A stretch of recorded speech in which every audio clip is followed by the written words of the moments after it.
తేనె ఛానల్కి స్వాగతం అండి. మరి బద్దెన గారు రచించినటువంటి సుమతి శతకంలోని ఒక చక్కటి ఆణిముత్యం లాంటి పద్యం చెప్పుకుందాం, సరేనా?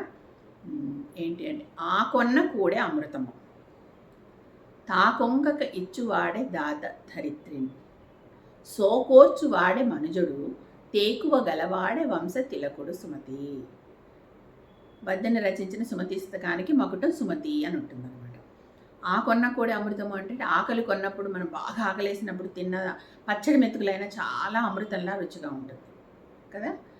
తర్వాత తా కొంకక ఇచ్చువాడే దాత, అంటే తన కోసం అంటూ దాచుకోకుండా, వెనక ముందు చూడకుండా, ఆలోచించకుండా దానం చేసేవాడే అసలైన దాత అనమాట. అంటే వెనకాడకుండా ఇచ్చేసేవాడు అనమాట. ఏది ఉంటే అది తన దగ్గర దాన్ని అడిగిన వాళ్ళకి ఇచ్చేసేవాడు నిజమైన దాత. ధరిత్రిన్ అంటే ఈ భూమి మీద అని అర్థం. సోకోర్చు వాడే మనుజుడు అంటే కష్టాలని ఓర్చుకున్నటువంటి వాడే నిజమైన మనిషి. తేకువ గలవాడే వంశ తిలకుడు అంటే, తేకువ అంటే ధైర్యం ఉన్నటువంటి వాడే ఆ వంశాన్ని ఉద్ధరించేవాడు. వంశ తిలకుడు అంటే వంశానికి మంచి పేరు తెచ్చేటటువంటి వాడు అని అర్థం. అర్థమైంది కదా.